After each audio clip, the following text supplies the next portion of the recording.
graça e a paz de Jesus esteja com você, com a sua família. E também um bom dia para você que nos assiste nas nossas redes sociais. Que Deus abençoe você também. Eu quero cumprimentar aos amigos que nos assistem, aqueles que disseram que iriam clicar no link que eu mandei. Então, tem alguns amigos lá de Minas Gerais, outro do Espírito Santo, um amigo também do Mato Grosso, tem um amigo também lá do Ceará, Rio Grande do Sul. Que Deus abençoe vocês. Da Bahia também, Deus abençoe você. E aqui entre nós eu tenho um amigo pessoal, o Fernando. Faz assim com a mãozinha, Fernando, vou fazer você pagar um mico. O Fernando é um amigo, ele é um ex-aluno do Colégio Adventista da Granja Viana. Ele é o nosso irmão católico, ele é da paróquia aqui de São Jorge, não é isso? Ele é um estudante de Direito também, um ávido estudante das Escrituras. Muito obrigado pela sua presença, tá bom, Fernando? E Deus abençoe você também que nos visita também pela primeira vez, ou pela segunda vez, terceira, enfim, aqui é a sua casa, e seja muito, muito bem-vindo. Que Deus abençoe você. Pegue a sua Bíblia. Você trouxe a sua Bíblia? Abra lá na segunda carta de Paulo aos Coríntios. Segunda carta de Paulo aos Coríntios, no capítulo 1. Nós vamos ler do verso 1 ao verso 5. Segunda carta de Paulo aos Coríntios, capítulo 1, do verso 1 ao verso 5. Vamos fazer uma oração. Querido Deus, exaltado e glorificado seja o teu santo nome. Pedimos que o Senhor derrame sobre nós a unção do Espírito Santo. Queremos, ó Deus, ouvir a tua voz, falando ao nosso coração. Querido Senhor, nós reconhecemos que nós somos pecadores. Por isso agora, em nome de Jesus Cristo, nós pedimos perdão dos nossos pecados. Como cristão e como igreja. Nos purifique e nos lave, Senhor, pelo sangue de Jesus. Que o Senhor derrame sobre nós a tua misericórdia, a tua graça. Nós queremos ser impactados, Senhor, pela tua presença. Nós não queremos ser cristãos consumidores, mas cristãos adoradores. Portanto, ó Deus, toque no nosso coração. Habite no nosso coração. Seja o centro da nossa vida, Senhor. Seja o ar que respiramos, a comida que nós comemos. Seja tudo para nós, Senhor. Fale conosco. Que a tua palavra seja exaltada nessa manhã. Que o teu reino cresça nessa manhã. Que o teu nome seja santificado em nós e através de nós nessa manhã. Saiamos daqui com o teu consolo, com a tua paz. Em nome de Jesus. Amém. Segunda carta de Paulo aos Coríntios, capítulo 1 ao capítulo 5. Diz assim: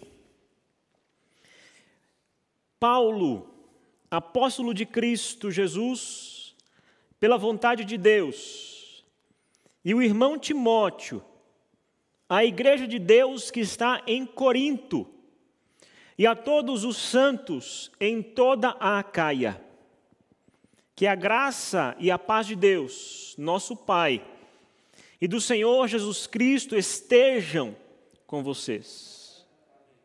Bendito seja o Deus e Pai de nosso Senhor Jesus Cristo, o Pai de misericórdias e Deus de toda consolação. É Ele que nos consola em toda a nossa tribulação, para que, pela consolação que nós mesmos recebemos de Deus, possamos consolar os que estiverem em qualquer espécie de tribulação. Porque assim como transbordam sobre nós os sofrimentos de Cristo, assim também, por meio de Cristo, transborda o nosso consolo. A segunda carta de Paulo aos Coríntios é a carta mais pessoal, vibrante e autobiográfica que ele já escreveu. Ela muito nos ajuda a conhecer melhor a vida e o ministério do apóstolo Paulo em pontos que nem foram abordados no livro de Atos dos Apóstolos. Essa carta, ela nos ajuda também a conhecer os ensinos práticos da vida cristã, aspectos da vivência diária de um cristão. No entanto, essa carta é talvez a menos conhecida de todas as suas cartas, de todos os seus escritos inspirados. Por essa razão e para estimulá-lo a conhecer melhor essa linda carta do apóstolo Paulo, eu irei gastar aqui alguns minutos dando uma visão geral dessa carta e das circunstâncias que levaram Paulo a escrevê-la. Corinto, sem dúvida alguma, era a cidade mais importante da Grécia. Corinto era a capital de Acaia. Ali em Corinto havia uma rota mais importante de todo o império da Grécia de leste a oeste. Corinto se destacava pelo seu comércio e também pela sua cultura. Todo o tráfico da Grécia, todo o comércio passava por Corinto. Ali em Corinto havia uma riqueza tal, uma população cultural de alto nível intelectual, que ela era muito famosa no mundo antigo. Mas Corinto também tinha uma outra cara, um lado sombrio. É bem verdade que Corinto tinha a sua reputação de prosperidade material, mas Corinto também era sinônimo de pecado e de imoralidade. A palavra corintianizar, ou do grego korintiasestai, ficou famosa, ao ponto de essa palavra entrar no idioma grego e dando uma conotação de um viver ébrio e na corrupção moral. Em Corinto, havia uma fonte do mal que era conhecida em todo o mundo civilizado. Ali em Corinto havia um cume chamado Acrópolis. E sobre esse cume, um grande templo de Afrodite, a deusa do amor, da beleza e da sexualidade. Ali naquele templo, havia 1000 sacerdotisas, meretrizes, uma palavra menos ofensiva para as crianças, 1000 meretrizes sagradas, que ao entardecer, todas elas desciam daquele templo e se ofereciam na cidade. Além desses aspectos mais ásperos de Corinto, Ali em Corinto floresciam os vícios ocultos, recônditos, vícios esses que chegaram pelos comerciantes e os marinheiros de todo o mundo, até que Corinto não foi só sinônimo de riqueza, de luxo, de alcoolismo e corrupção, mas também de imoralidade sexual. Foi nessa sede do vício, no lugar menos apropriado de todo o mundo grego, que Paulo realizou uma de suas maiores obras. Foi naquele lugar onde talvez eu e você nem arriscaríamos pisar. Foi ali que Paulo obteve um dos maiores triunfos do cristianismo. Paulo chegou em Corinto em sua segunda viagem missionária, por volta do ano 51 da nossa era cristã, depois de Cristo. Se você gostaria de estudar mais um pouco sobre essa chegada de Paulo à cidade de Corinto, leia o capítulo 18 do livro de Atos dos Apóstolos. Paulo, ele fez de Corinto o seu distrito pastoral.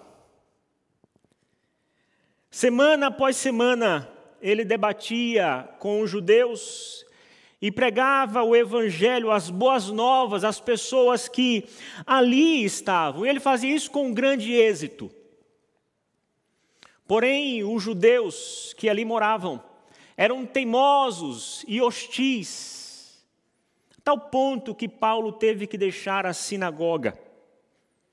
Após 1 ano e meio de muito trabalho, 1 ano e meio de evangelismo, muitos passaram a seguir a Jesus Cristo, e ali Paulo fundou uma comunidade religiosa, uma igreja.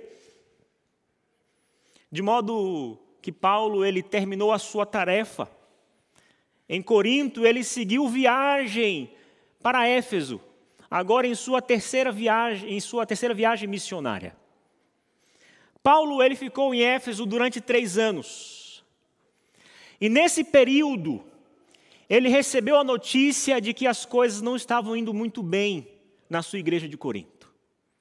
Ele recebe uma carta de que as coisas estavam indo muito ruins por lá. Então, Paulo, ele escreve e envia uma carta da cidade de Éfeso para Corinto. Paulo entrega essa carta na mão de Timóteo. E essa carta que Paulo envia é a carta que nós chamamos a primeira carta de Paulo aos Coríntios. Ao chegar lá com essa carta, Timóteo, ele percebe que muitos naquela igreja haviam rejeitado os ensinos de Paulo naquela carta. E muitos se rebelaram contra a sua autoridade. Então a tensão de Paulo com os cristãos daquela igreja de Corinto piora. Quando Paulo lhe recebe essa notícia, que a sua primeira carta não obteve o resultado como ele esperava, mas produziu um resultado ainda pior, ele então interrompe o seu trabalho, o seu evangelismo na cidade de Éfeso, e ele corre em direção a Corinto. Era uma caminhada a pé de 3 dias. Ao chegar ali em Corinto, ele sai de Éfeso e vai para Corinto.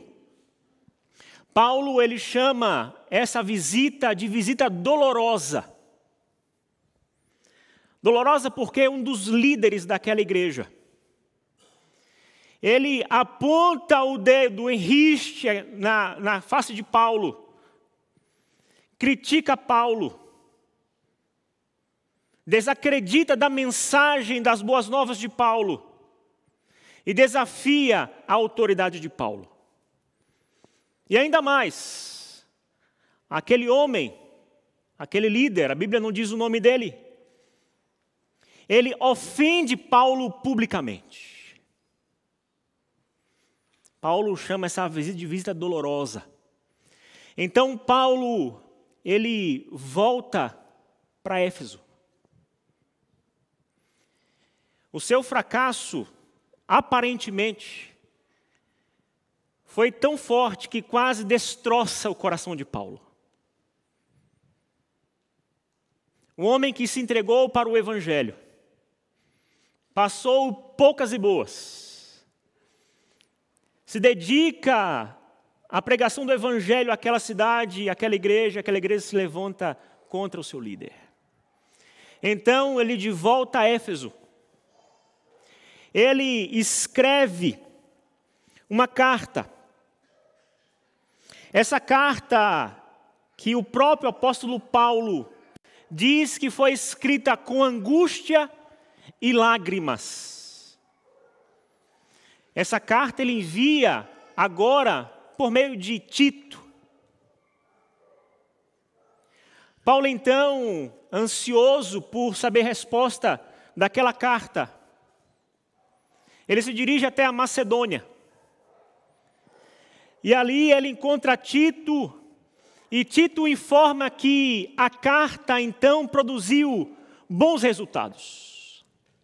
Essa segunda carta que Paulo mandou por Tito não é a segunda carta que nós temos aqui. Na verdade, essa segunda carta de Paulo aos Coríntios, como diz a nossa Bíblia, talvez seja a terceira ou até a quarta carta de Paulo. Então, Paulo feliz, porque os cristãos daquela igreja haviam reconhecido a sua arrogância, havia pedido perdão para Paulo, através de uma carta que eles mandam.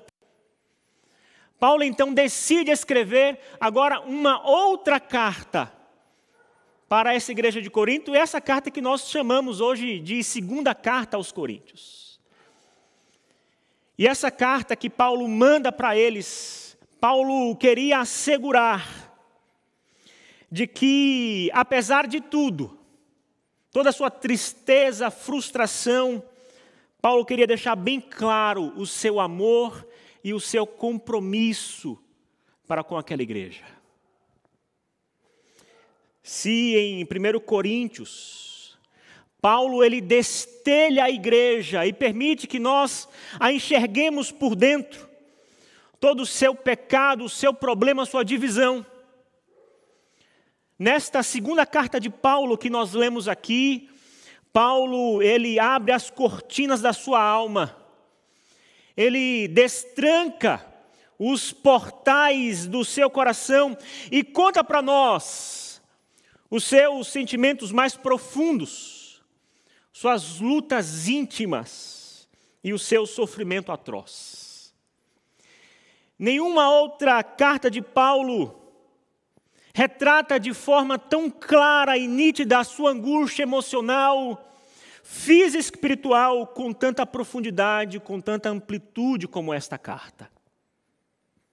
Mas apesar de suas tribulações, Paulo, ele encontra a sua fonte de consolação em Deus, o Pai das misericórdias. E dessa forma ele permite que ele console outras pessoas através do consolo que ele recebe de Deus.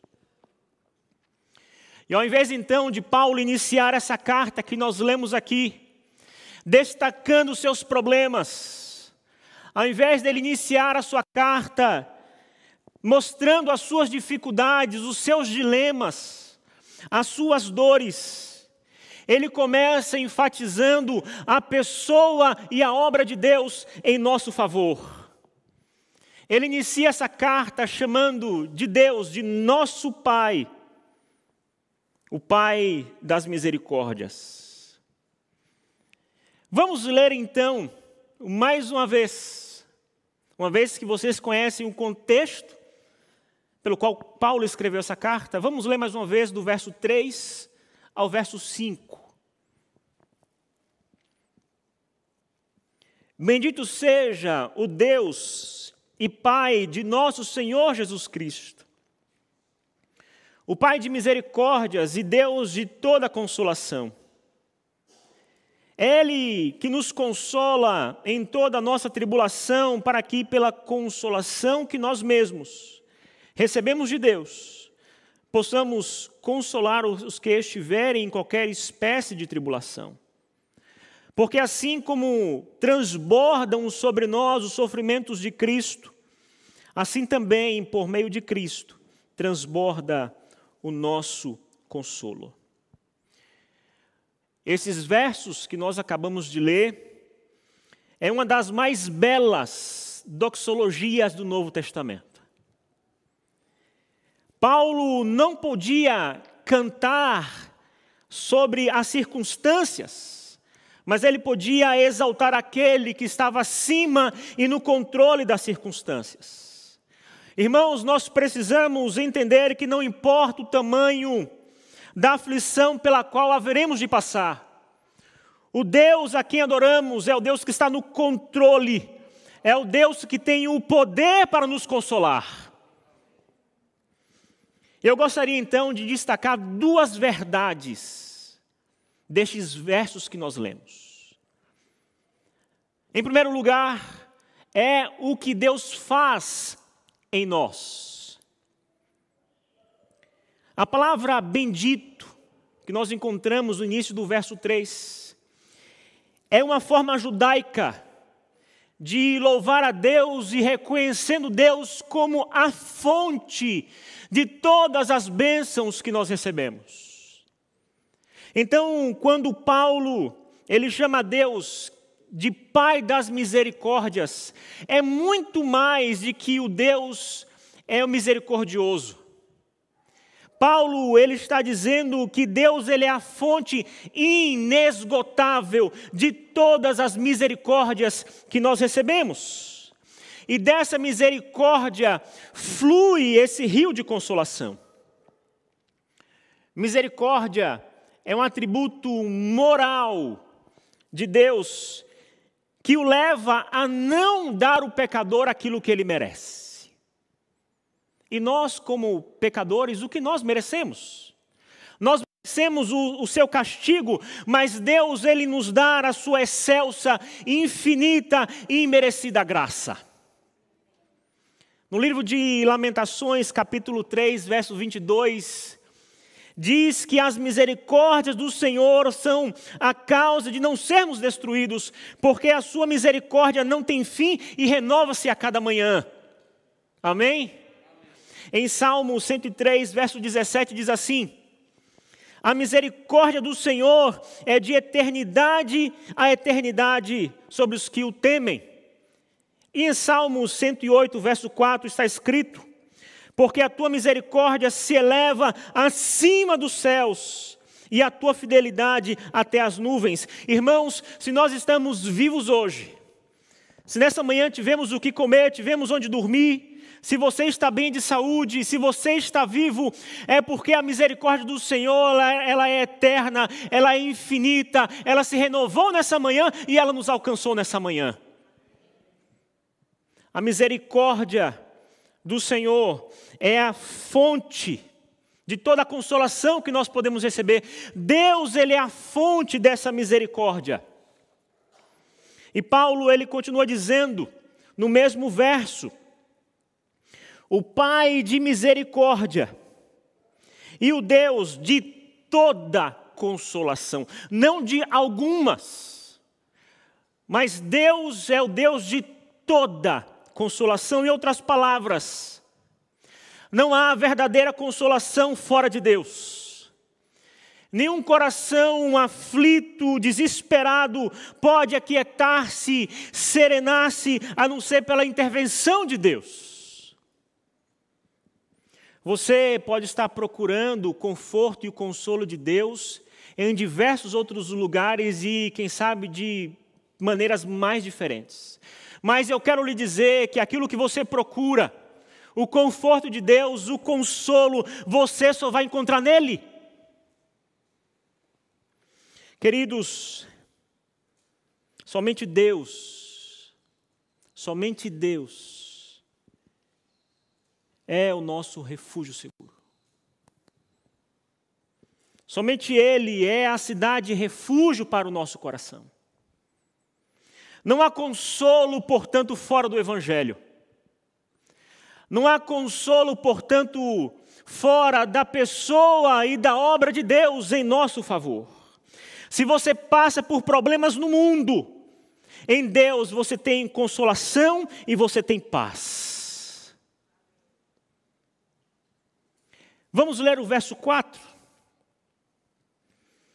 É Ele que nos consola, que nos conforta em toda a nossa tribulação. Duas palavras merecem a nossa atenção aqui neste verso. A primeira é a palavra conforto, do grego parakaleo. Essa palavra denota algo que chama para perto, que ajuda, que auxilia, estar ao lado. A segunda palavra, tribulação, filipsis, do grego, que significa uma prensa, algo esmagador. Comumente nós somos prensados, nós somos achatados por sentimentos, circunstâncias, dificuldades. Quantas vezes você já sentiu assim? Uma aflição no seu peito, uma angústia, um peso esmagador de uma situação desoladora. Como se tivesse um nó em sua garganta, você olha em volta e tudo está cinzento, não há nada que lhe traz brilho aos olhos. A verdade, irmãos, é que não há cristianismo sem cruz. Nós não vivemos em um parque de diversões. Nós não vivemos em uma redoma, nós não estamos blindados do sofrimento, da angústia ou da dor. A vida cristã, ela é tecida e costurada em termos de aflição, em termos de dor. A nossa jornada do berço à sepultura, muitas vezes é carimbada pelo sofrimento, pela dor, pela angústia, pelas tentações, pelas quedas, mas Paulo está dizendo, é Ele que nos conforta em toda a nossa tribulação. Paulo está dizendo que Deus nos consola, Deus não desiste de você, Deus não desampara você na hora da aflição, Ele está ao seu lado no momento da angústia e no momento da dor.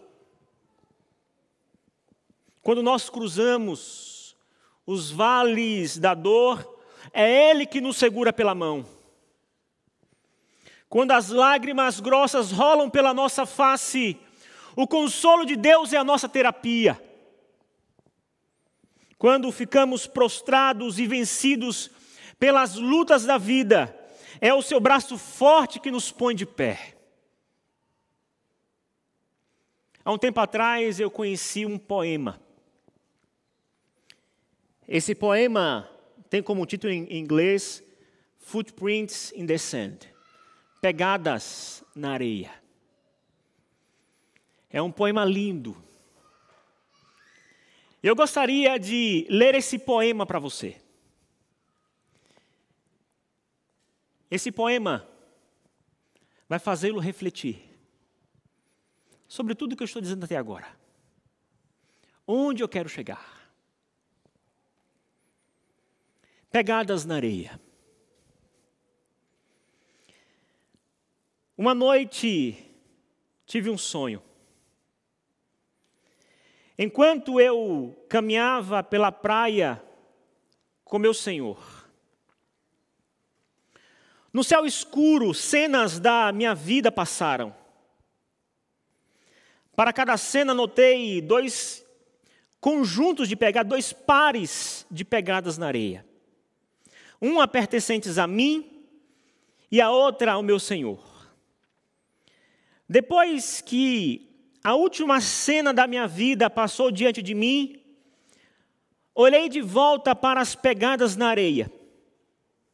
Percebi que muitas vezes, ao longo de minha trajetória de vida, principalmente nos momentos mais difíceis e tristes, havia apenas um conjunto, um par de pegadas. Isso realmente me incomodou. Então perguntei ao Senhor sobre isso. Senhor, você disse uma vez que se eu decidisse segui-lo, você andaria comigo por todo o caminho. Mas eu percebi que durante os momentos mais tristes e problemáticos da minha vida, havia apenas um par de pegadas. Eu não entendo por que quando eu mais precisasse de você, você me deixaria. Então o Senhor sussurrou para mim: meu filho precioso, eu te amo e nunca vou te deixar. Nunca, nunca, durante as suas provações, as suas tribulações, durante os seus testes, eu nunca vou deixar você. Quando você viu apenas um par de pegadas, foi então que eu o carreguei. Eu não sei por qual situação difícil, terrível você está passando e a situação lhe causa dor, faz você chorar, faz você desanimar. Talvez seja a perda de um ente querido, o rompimento de um relacionamento, talvez seja alguma situação com os seus filhos que te trazem preocupações. Quem sabe um revés no seu casamento, uma dificuldade no trabalho, uma dificuldade de trabalho, uma enfermidade que toma conta do seu corpo. Talvez você tenha caído no pecado e você está envergonhado e prostrado. Escute o que eu vou lhe dizer. Há esperança para você. Há esperança para a sua família. Deus, Ele não esmaga a cana quebrada. Ele é um Deus que não esmaga você. Ele é um Deus que perdoa você, que renova você, que levanta você, que consola você, que carrega você nos braços. Ele é o Deus de toda misericórdia e de toda consolação. Portanto, para toda e qualquer situação, há conforto e há graça. Pastor, mas o que eu passo é difícil demais. Eu não consigo enxergar, pastor, uma solução para esse problema. Deus, Ele conhece você. Deus, Ele sabe o que tem te feito sofrer. Deus, Ele não desampara você. Ainda que você não enxergue uma saída, Deus, Ele é mestre em abrir uma porta secreta no lugar onde você acredita que não tem mais saída. Ele é o Deus de toda a consolação. Para todo e qualquer problema, situação, há conforto e há graça. E em segundo lugar, a segunda verdade que eu gostaria de destacar nesse texto é o que Deus faz através de nós. Verso 4. Para podermos consolar os que estiverem em qualquer angústia, com a consolação que nós mesmos somos contemplados por Deus. Antes de Deus trabalhar por meio de nós, Ele trabalha em nós. Antes de Deus nos usar, Ele nos molda. O sofrimento, queridos, é o fogo que nos depura, que nos limpa e nos fortalece. Pelo sofrimento, Deus nos leva para o deserto, mas o deserto não nos destrói. O deserto, o sofrimento, é o ensino superior do Espírito Santo, onde Deus nos treina. Nós aprendemos mais nos vales dos sofrimentos do que nos picos ensolarados das celebrações da vida. No deserto, nós aprendemos a depender mais do provedor do que da provisão. No deserto, Deus, Ele trabalha em nós, antes de trabalhar por meio de nós. Assim, quando o consolo de Deus é realizado em nós, Ele não deve parar em nós, Ele precisa ir através de nós. Você não é um reservatório de consolo, mas você é esse rio que flui desse consolo de Deus para as outras pessoas. Nós somos consolados para sermos consoladores. Nós somos abençoados por Deus para sermos abençoadores. Em outras palavras, as nossas angústias, os nossos sofrimentos, as nossas dores, eles são pedagógicos. Escute bem o que eu vou lhe dizer. Deus, Ele não desperdiça sofrimento na vida dos seus filhos. Há um propósito no sofrimento e no consolo. Deus, Ele não é sádico. Deus, Ele não tem prazer no seu sofrimento, mas Deus tem um propósito no sofrimento e no consolo. Deus, Ele espera que você seja um consolador. Deus, Ele espera que você, através das suas dificuldades, dos seus problemas, tudo isso sirva de um instrumento para você abençoar outras pessoas. Deus espera que as suas lágrimas sejam um instrumento de consolo para as outras pessoas. E aqui a sua experiência seja um motivo de encorajamento para as outras pessoas. As dificuldades que Paulo passou, e quantas foram? Aquelas dificuldades, os sofrimentos de Paulo, não foram um castigo por algo que ele havia feito, não foi. Mas o seu sofrimento, a sua angústia, foi sim uma preparação para algo que ele ainda iria fazer. Ministrar as pessoas que sofriam, consolar as pessoas que necessitavam de um consolo. Você não é como o Mar Morto, que recebe as águas do Rio Jordão e as retém somente para si. Mas você é como o Mar da Galileia, que recebe essas mesmas águas e as distribui. Enquanto o Mar Morto é um reduto de morte, o Mar da Galileia é um lugar de vida. Nós somos confortados por Deus, não para vivermos confortáveis, mas para consolar, confortar as outras pessoas. Recebemos esse conforto de Deus não apenas para o nosso alívio pessoal, mas para que possamos ajudar os outros. É bem verdade que em tempos de sofrimento, em tempos de dor, todos nós temos a tendência de pensar apenas em nós mesmos e nos esquecer dos outros. E ao invés de sermos canais, nos tornamos cisternas. No entanto, um dos motivos de passarmos por tribulações, por aflições, por angústia, é para que aprendamos a ser canais das bênçãos de Deus, para consolar e encorajar outras pessoas. Queridos, Deus sabe, Deus ouve, e Deus vê o que está passando em seu coração. Ele não está alheio às suas lágrimas. Ele sabe da sua dor. E Ele oferece para você o consolo e o conforto que somente Ele pode oferecer. O que você está passando?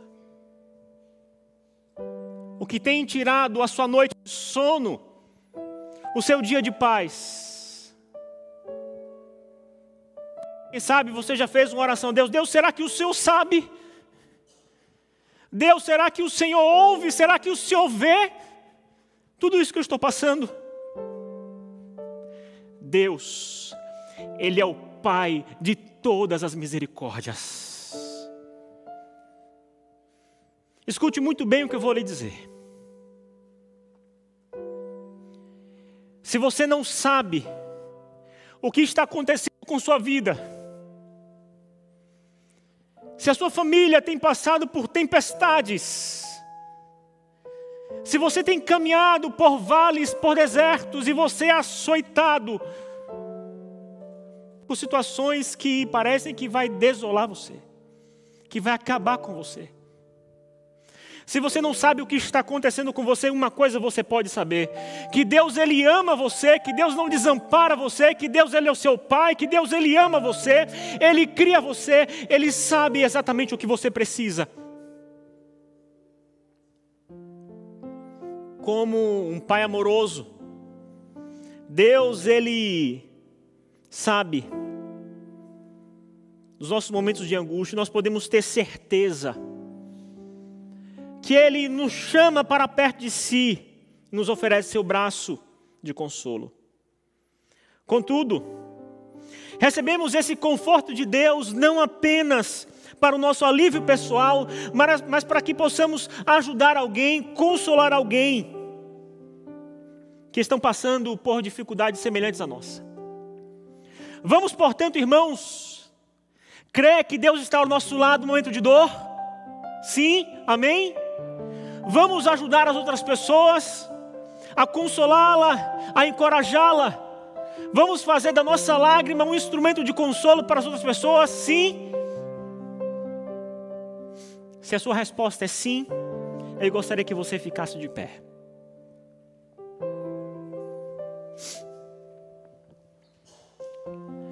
A dor causada pela perda de um ente querido é atroz, é terrível.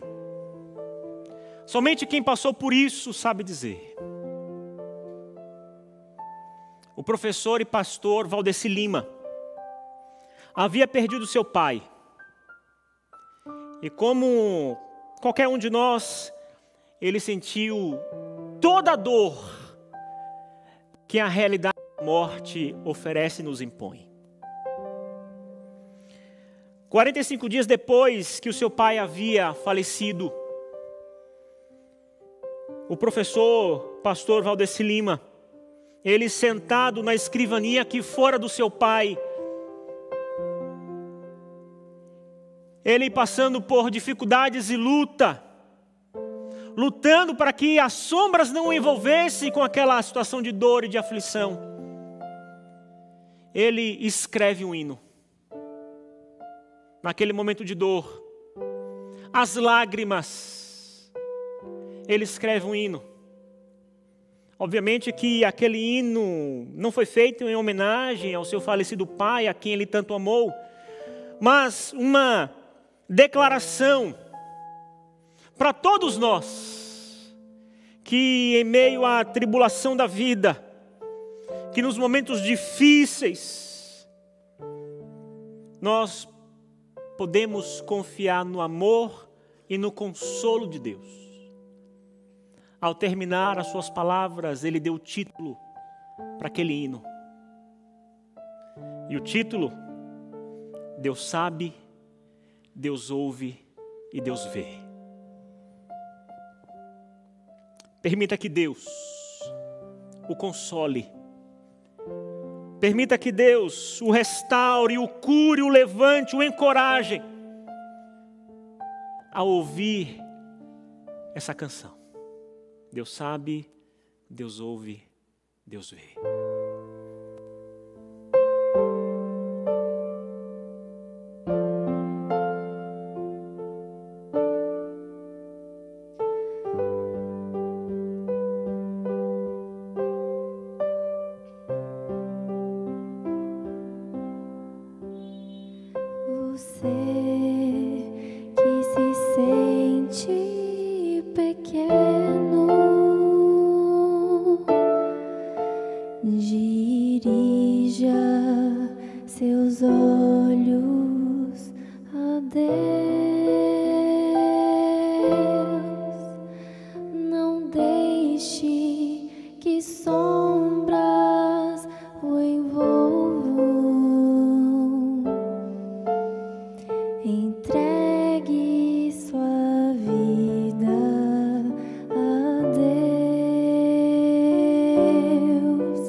Se a vida levou os castelos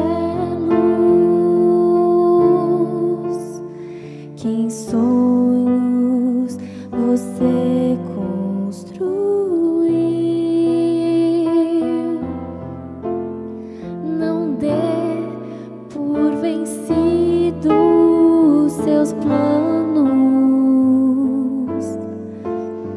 Entregue seus planos a Deus.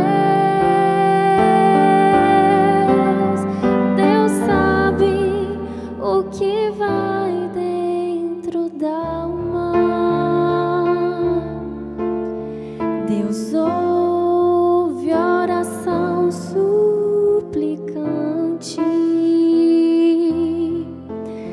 Deus vê sua angústia e o acalma. Deus faz de você um gigante. Deus sabe o que vai dentro da alma. Deus ouve oração suplicante.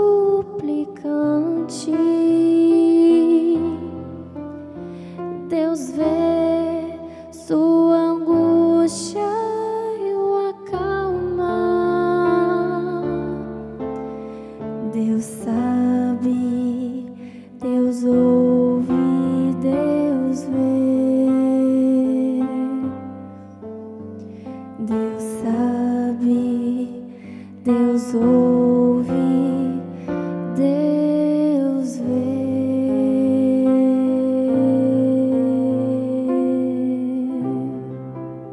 Amém.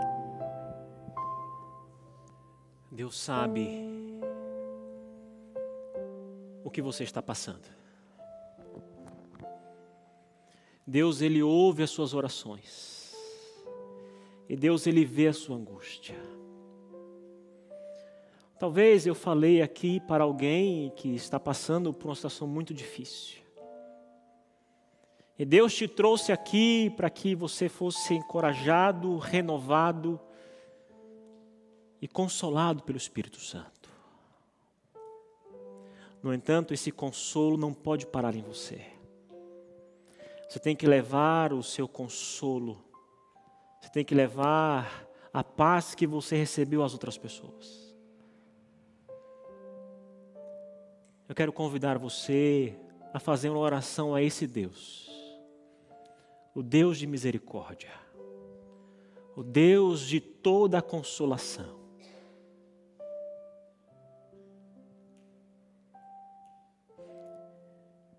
Querido Deus, obrigado pelo consolo que o Senhor nos dá.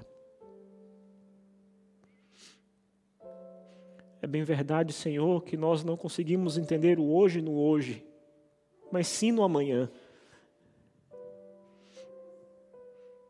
E se nós não estamos entendendo o que está acontecendo conosco hoje, por favor, nos dê o consolo no hoje. E que esse consolo sirva de encorajamento, sirva de um instrumento para consolar as outras pessoas. Obrigado pela Tua palavra. Nos console, nos conforte. E nós colocamos a nossa vida em Tuas mãos. Use-a como o Senhor quiser. Afinal, nós somos um vaso em Tuas mãos, Senhor. Se através do nosso sofrimento, da nossa angústia, for dar glória ao Teu nome, assim faça. Mas nós fazemos essa oração na convicção de que o Senhor nos consola, de que o Senhor nos assiste em nossas fraquezas. Nos abençoe, derrame Teu Santo Espírito sobre nós, e que saiamos daqui consolados, confortados e encorajados pela Tua presença. Em nome de Jesus, nós oramos. Amém. Que Deus o abençoe.